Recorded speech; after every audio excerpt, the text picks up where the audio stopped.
अस्सलाम वालेकुम। आज हम बनाएंगे एकदम शादियों वाला कोरमा, बिल्कुल वही रिच शाही और लाजवाब टेस्ट जो आपको वेडिंग फंक्शंस वगैरह में खाने को मिलता है। इस रेसिपी में मैं हर स्टेप एकदम डिटेल में बताऊंगी ताकि आपका कोरमा एकदम परफेक्ट कलर के साथ और बेहतरीन थिकनेस के साथ एकदम शादियों वाला बनकर रेडी हो। घर में कोई दावत है या फिर कोई ख़ास ओकेजन है तो ज़रूर इस रेसिपी को ट्राई करिएगा। तो इंस्टेंट कोरमा बनाने के लिए हम प्रेशर कुकर का इस्तेमाल कर लेंगे। 1 कप तेल इसमें शामिल करेंगे और 300 ग्राम इसमें प्याज डालेंगे, यानी कि 4 मीडियम साइज़ की आपको प्याज डालनी है। फाइन स्लाइस करके डालिएगा। आधा कप मखाने भी डाल देंगे। अब प्याज को हमें यहाँ पर परफेक्टली गोल्डन होने तक फ्राई करना है। जब आप कोरमा बना रहे हो ना तो प्याज को एकदम परफेक्टली गोल्डन करना बहुत ज़रूरी है। ना तो आपको प्याज को बहुत डार्क करना है और ना ही कच्चा रखना है। परफेक्टली गोल्डन करेंगे ना तो टेस्ट बहुत अच्छा आता है कोरमे का।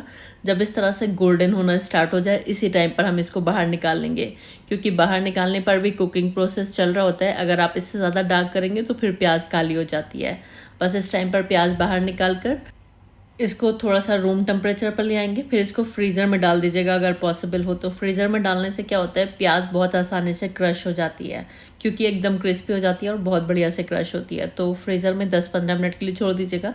इधर कुछ साबुत मसाले आपको लेने हैं।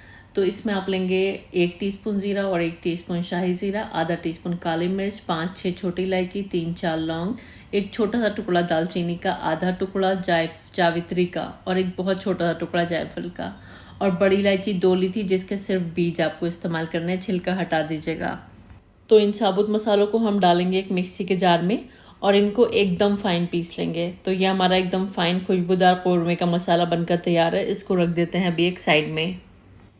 इधर 10 काजू और 8 बादाम ले लिए थे मैंने। बादामों का छिलका उतार लिया, दोनों को भिगो लिया था 15-20 मिनट और फिर छिलका उतार लिया था बादाम का। और 1 टीस्पून खसखस और 1 टेबल स्पून नारियल का पाउडर, या फिर नारियल आप चॉप करके भी यूज़ कर सकते हैं। थोड़ा सा दूध या फिर पानी डालकर इसको एकदम फाइन पीस लीजिएगा। तो ये ड्राई फ्रूट्स का पेस्ट रेडी है, साइड में रख देते हैं। इधर जो तेल था उसमें 2 तेज़पत्ते, 4-5 छोटी इलायची और 3-4 लौंग शामिल करेंगे और इसी के साथ इसमें मीट शामिल कर देंगे। तो आप अपनी पसंद का कोई भी मीट ले सकते हैं। तो यहाँ पर 1 किलोग्राम मीट का मैं इस्तेमाल कर रही हूँ। थोड़ा सा हाई फ्लेम पर हमें इसको फ्राई करना है। थोड़ा सा ये ऑफ वाइट हो जाए तब तक आप इसको हाई फ्लेम पर 4-5 मिनट के लिए फ्राई कर लीजिएगा। जब इस तरह से ये ऑफ वाइट होने लगेगा इसमें अदरक लहसुन का पेस्ट शामिल कर देंगे। तो 2 टेबल स्पून मैं इसमें लहसुन और अदरक का पेस्ट डाल रही हूँ। और बस लहसुन और अदरक का पेस्ट डालकर भी हमें मीट को 3-4 मिनट के लिए फ्राई कर लेना है। और जब तक यहाँ पर हमारा मीट अदरक लहसुन के साथ भुन रहा है, आप मुझे बताइए आप मेरी वीडियो कहाँ से वॉच कर रहे हैं ताकि मैं आप सभी का शुक्रिया अदा कर सकूँ। चलिए 3-4 मिनट यहाँ पर अदरक लहसुन के साथ भी हमारा मीट भुन गया। तो अब हम इसमें मसाले शामिल करेंगे।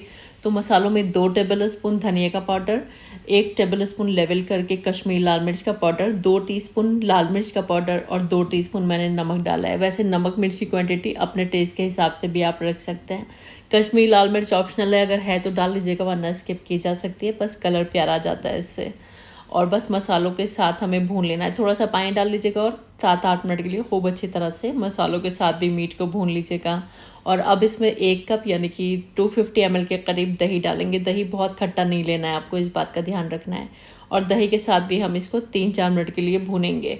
जब आप इसको दही के साथ भूनेंगे तो आप देखेंगे दही काफ़ी सारा पानी रिलीज़ कर देगा। तो बस इसी पानी में हम गोश्त को गला लेंगे। अगर रिक्वायरमेंट है तो थोड़ा सा पानी आप और डाल सकते हैं, वैसे दही काफ़ी पानी रिलीज़ कर देता है। तो बस यहाँ पर मैंने प्रेशर कुकर की लिड लगा दी है और हाई फ्लेम पर इसमें 1 सीटी आने देंगे और उसके बाद गैस की फ्लेम को लो कर देंगे। अगर बड़े का मीट लिया है तो फिर 20 मिनट पका लीजिएगा, 15 से 20 मिनट, और अगर मटन लिया है तो 8 से 9 मिनट पका लीजिएगा लो फ्लेम पर। और फिर इसके प्रेशर को खुद से निकलने दीजिएगा। जब प्रेशर खुद से निकल जाएगा तब गैस की फ्लेम को एक बार फिर से ऑन कर दीजिएगा और थोड़ा सा इसको और भून लीजिएगा। जो भी रही सही कसर है ना वो इस टाइम पर भुनाई की आपकी पूरी हो जाएगी। आप थोड़ा सा और 4-5 मिनट हाई फ्लेम करके इसको भून लीजिएगा। तब तक भून लीजिए जब तक थोड़ा सा ऑयल सरफेस पर नहीं आने लगता है। तो यहाँ पर मैंने 4-5 मिनट इसको भून लिया। अब हमने जो प्याज ली थी ना और जो मखाने लिए थे उनको मैंने क्रश कर लिया है। खूब अच्छे से क्रश कर लीजिएगा, वो डाल दीजिएगा और ड्राई फ्रूट्स का पेस्ट डाल दीजिएगा। और जो खुशबूदार कोरमे का मसाला बनाया है वो भी आपको इस टाइम पर इसमें डाल देना है। अच्छी तरह से मिक्स करना है और 3-4 मिनट इसको और भून लेना है। थोड़ा सा हल्के हाथों से इसको भून लीजिएगा इस टाइम पर। और अब इसमें ग्रेवी लगा लीजिएगा। तो ग्रेवी के लिए मैं इसमें तकरीबन 3/4 कप 150 ml के करीब दूध शामिल कर रही हूँ। आप पानी से भी ग्रेवी लगा सकते हैं, लेकिन दूध से और ज़्यादा रिच आपका कौरमा बनेगा। तो अपनी रिक्वायरमेंट के हिसाब से आप इसमें दूध या फिर पानी शामिल कर सकते हैं, जैसी ग्रेवी आप लगाना चाहते हैं। वैसे कौरमा थोड़ा सा गाढ़ा ही रखा जाता है। अब बस थोड़ा सा इसमें केवड़ा वाटर डाल दीजिएगा, 1 टीस्पून के करीब। अगर आपको खुशबू पसंद है केवड़ा वाटर की तो आप डालिएगा, नहीं पसंद तो स्किप कर सकते हैं। और बस एक जेंटल मिक्स दीजिएगा। आप थोड़े से लास्ट में मैं इसमें मखाने और डाल रही हूँ 1/4 कप के करीब, जो कि एक प्यारा सा प्रेजेंटेबल लुक देते हैं, लेकिन ये ऑप्शनल है।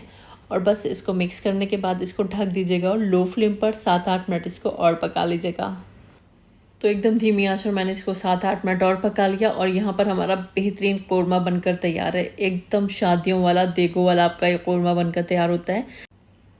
खुशबू और टेस्ट दोनों ही इसके औसम है। जब आप बना रहे होंगे तो इसकी खुशबू से आपका घर ही नहीं मोहल्ला भी महकने लगेगा। ये इतना बेहतरीन कौरमा बनता है और लुक तो आप देख ही रहे हैं, एकदम देगो वाला बनकर रेडी हुआ है। जैसे कि देगो में बनता है ना, एकदम वही टेस्ट है और वही लुक है इसका और वही खुशबू भी है। तो बस अब हम इसको गर्मा गर्म सर्व कर लेंगे। तो आपने देखा कितने आसान तरीके से हमने ये बेहतरीन कौरमा बनाकर तैयार कर लिया। एक बार अगर आपने इसको अपने घर में दावत वगैरह में या फिर किसी ख़ास ओकेजन पर बना लिया तो घर वाले हों या फिर मेहमान हों, हर कोई इसी तरह से कौरमा बनाने की आपसे डिमांड करने वाला है। बहुत इंस्टेंटली बन जाता है क्योंकि बनाने के लिए हमने प्रेशर कुकर यूज़ किया है और टेस्ट इतना मज़े का है कि बस बाहर का रेस्टोरेंट्स वगैरह का कौरमा इसके आगे फेल है। अच्छा, रिसेंटली मैंने अपनी ई बुक पब्लिश की है जिसका मुझे काफ़ी अच्छा आप लोगों ने रिस्पांस दिया, लेकिन मैं और भी ज़्यादा अच्छी उम्मीद करती हूँ कि आप इसको परचेस करें और इसके बेनिफिट्स लें। तो इसका लिंक मैं डिस्क्रिप्शन बॉक्स में दे दूँगी अगर आपको परचेस करनी है। और एक ही फ्रेम में आपको कई सारी रेसिपीज़ जो मेरी पॉपुलर हैं वो मिल जाएंगी। तो आई होप मुझे आप यहाँ पर भी इसी तरह प्यार देंगे जैसे और सोशल प्लेटफॉर्म्स पर देते हैं। ई बुक का लिंक आपको पिन कमेंट में और डिस्क्रिप्शन बॉक्स में मिल जाएगा। और अगर आपको मेरी ये शादियों वाले, देगो वाले कौरमे की रेसिपी पसंद आई तो प्लीज़ वीडियो को लाइक कर दीजिएगा। फैमिली और फ्रेंड्स के साथ इसको शेयर ज़रूर कर दीजिएगा। चैनल पर पहली बार आएँ तो प्लीज़ बिना सब्सक्राइब किए मत जाएगा। वीडियो देखने का बहुत बहुत शुक्रिया। अल्लाह हाफिज़।